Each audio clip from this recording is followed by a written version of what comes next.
This story was told to me by one of my school teachers who was very well liked.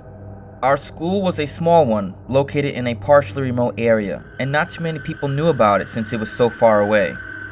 The entrance of the school was what you would imagine entering a forest would be like.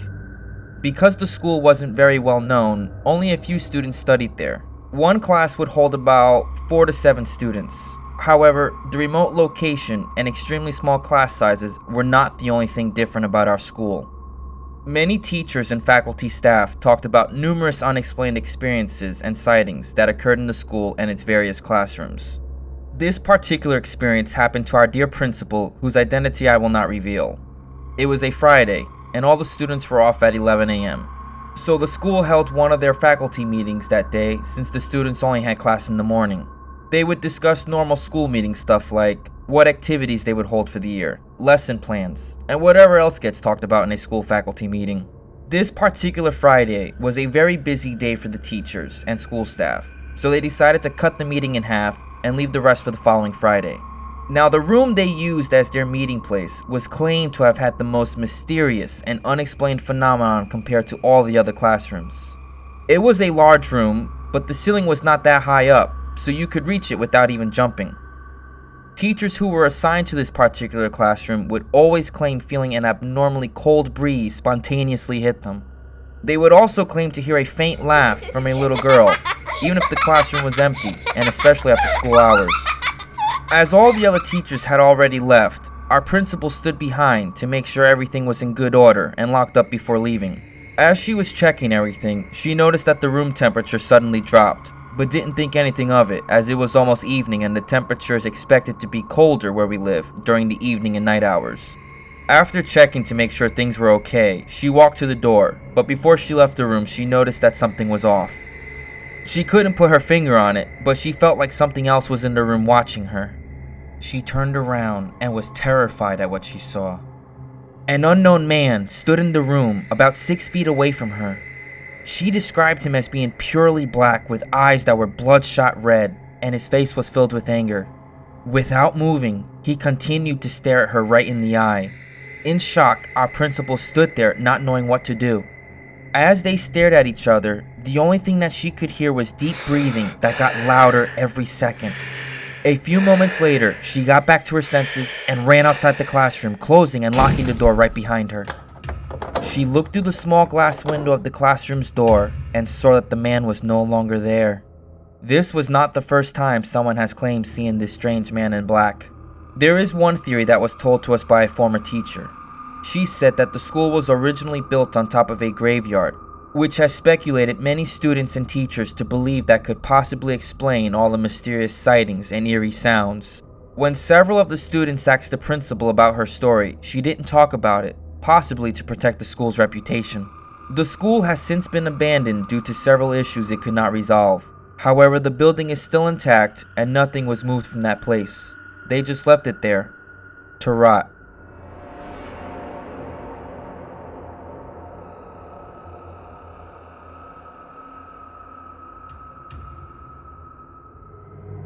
I had a randomly assigned roommate in college who was a very sweet, religious girl. She kept to herself mostly, but she was always really kind and polite. This was the first year I didn't seem to have a whiny roommate, so I was excited to get along with her.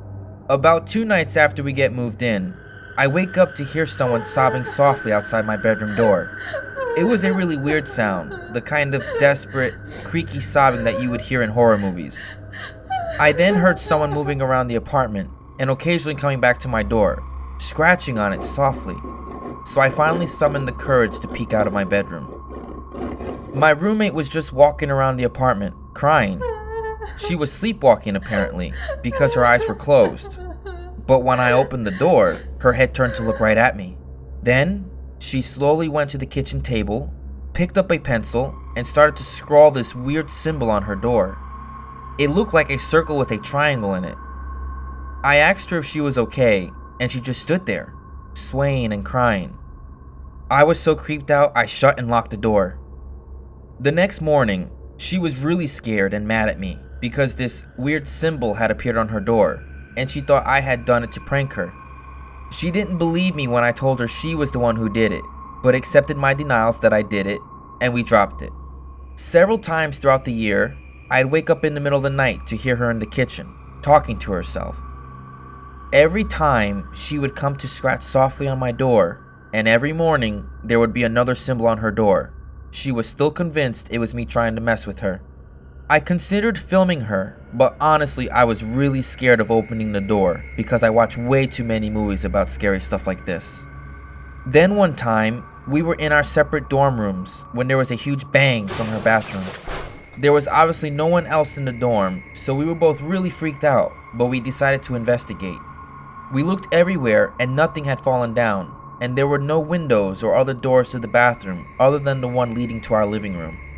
We pulled back the shower curtain and there was a huge arc of blood on the wall. She went pale, but had no explanation for this. Later that night, while I was studying in total silence, she rushed into my room and demanded to know what I had said. I asked her what she was talking about, and she said she was in the bathroom and heard me talking to her, like I was whispering through the wall.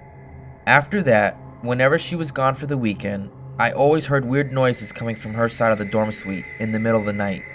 She moved out at the end of the year, and that was that, but I've always wondered what the hell that was all about.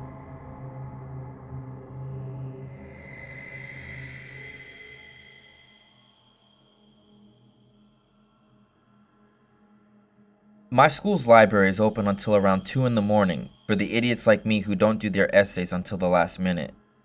It's a pretty small building, and most of the books are in the basement area, called the stacks. Just to give you a quick layout, there's the big main stairs that go down to the stacks, a vending machine room, and a long hallway with 4 entrances into the stacks. The stacks are 2 really big rooms on opposite sides of the hallway with a huge amount of bookshelves and study desks lining the walls. There was this one time, around 11 p.m. one night, that I had a pretty research-intensive essay the next morning.